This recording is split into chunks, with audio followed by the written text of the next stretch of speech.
광종은 자신의 어머니를 위해 당대 가장 크고 화려한 사찰을 어머니의 고향인 충주에 지었던 것이다.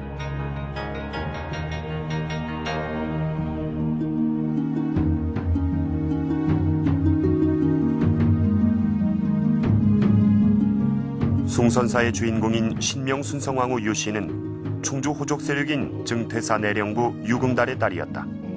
그녀는 태조 왕건과 결혼해 고려 3, 4대 왕이 되는 정종과 광종을 낳았다.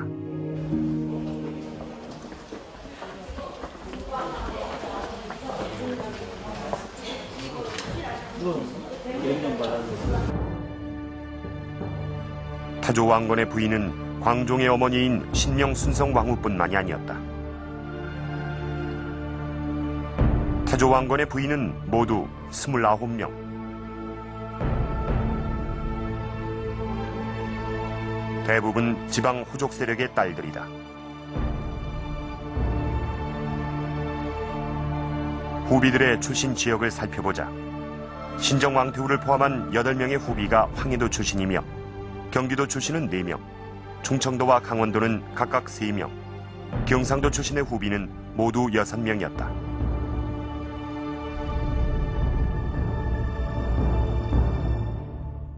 태조 왕건의 부인이 29명이라 그러면은 우리가 이제 어떻게 생각할 때는 태조 왕건이 여자를 좀 밝혔나 이렇게 생각할지 모르겠습니다만 사실 그런 건 아닙니다. 그 918년에 이제 궁예를 몰아내고서 정권을 잡았는데 사실 한 6개월 사이에 반란 사건이 많이 일어납니다. 그만큼 왕권이 아직 안정이 안 됐거든요. 이 시기에 집중적으로 태조가 혼인을 하게 됩니다. 전국 각지의 호족의 딸들하고 한 25명 정도 집중적으로 이제 이 시기에 이루어지는데 그것은 결국 미약한 왕권을 갖다가 각지의 호족 세력과 연합함으로써 보완하고자 한 일종의 혼인 정책이라고 할 수 있습니다. 29명의 부인에게 난 태조의 자식은 모두 25남 9녀. 그런데 이상한 점은 25명의 아들 가운데 11명이나 되는 아들들이 태자란 칭호를 가지고 있다는 것이다.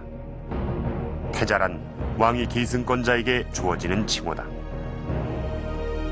태자라고 하면 왕위 계승자고 왕위 계승자는 한 명밖에 없는 거거든요. 근데 이때는 태조의 아들이 저마다 태자라는 칭호를 갖다 띄고 있습니다. 그것은 각 지역의 호족의 딸이라고 할 수 있는 이 왕건의 부인들이 내 아들도 왕위 계승권자가 될 수 있다. 왕위를 계승할 수 있다. 이라는 의미로 저마다 태자를 갖다가 칭했기 때문에 나타나는 현상이라고 할 수 있습니다. 그래서 왕건은 장자인 태자 무를 바른 계승자란 뜻의 정윤으로 따로 책봉한다.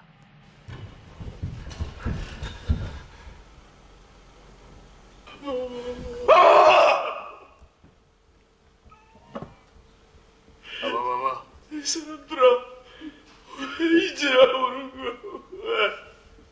폐하께서 얼마나 기다리셨는지 아는 거야, 이 사람들아. 정윤으로 책봉된 맏형은 이미 다음 왕위를 잇는 계승자로 지목돼 있었고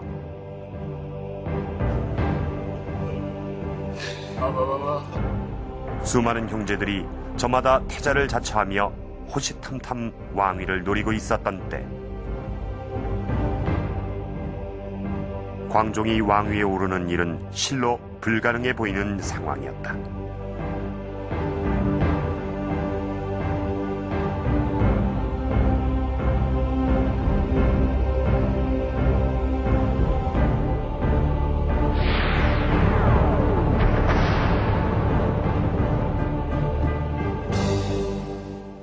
자, 이것은 태조 왕건이 유훈으로 남겼다는 훈요 10조입니다. 후세 왕들이 반드시 지켜야 할 10가지의 항목을 열거해 놨는데, 자, 그 중에서 세 번째 항목을 한번 보도록 하겠습니다. 여기 보시면 전국 이적 왕위는 맏아들 세습을 원칙으로 한다. 이렇게 적어 놓고 있습니다. 이 태조는 자신이 낳은 많은 아들들로 인해서 이 발생할 왕위 세습 문제가 아주 매우 염려스러웠던 모양입니다. 그래서 자신을 이을 다음 왕은 일찌감치 이 장자, 태자, 무로 정해 놨었지만 그 이후에 왕위 세습 문제까지는 자신의 힘으로 어떻게 할 수가 없었기에 이렇게 분명한 원칙을 정해 놔서 그 분쟁을 막고 싶었던 것이죠. 그러나 이 태조의 이런 염려는 혜종의 죽음 이후 결국 현실로 나타나고 맙니다. 이 고려 조정은 왕위 계승을 노린 정치적인 암투에 휘말리고 있었습니다.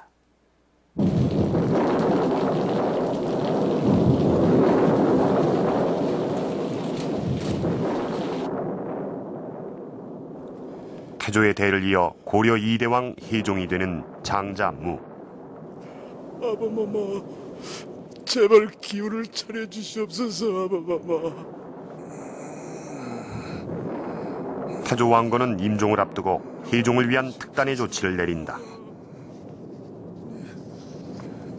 고려사에는 혜종의 외가인 장화왕후 오씨 집안이 다른 아들들의 외가에 비해 그 세력이 약했다고 전한다.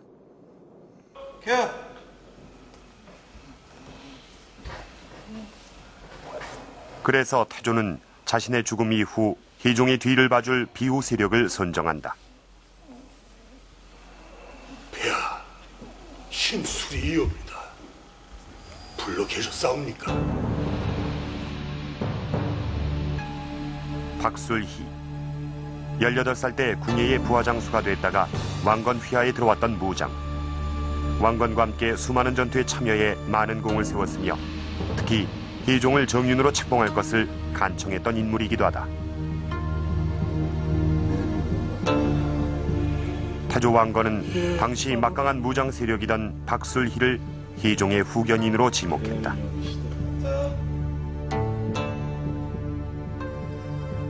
태조의 뜻으로 혜종의 후견인이 된 박술희. 결국 박술희는 태조의 아들 가운데 유독 지지 기반이 약했던 맏아들 무의 비호 세력이 된다.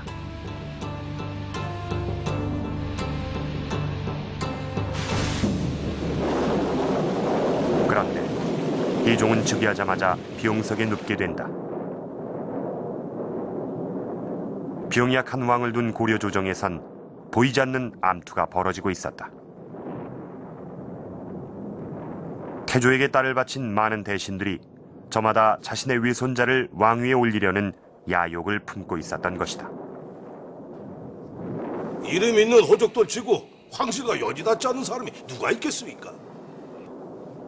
좌승 왕경도 그러하시고 이미대감께서도 그러하시고 대부 김공께서도 그러하시고 특히나 왕공께서는 두 분의 따님을 폐하의 비로 올리셨소이다. 그리고 또 한 분의 따님을 황태자 마마의 비로 올리셨고요. 양대에 걸쳐서 위아래로 장인이 되시니 얼마나 걱정이 크시겠습니까? 그 꼭 하시는 말씀이 뭔가 가시가 있는 것 같소이다, 시종어른. 왕공께서는 더 많은 걱정을 하시겠구나 해서 드리는 말씀이지요.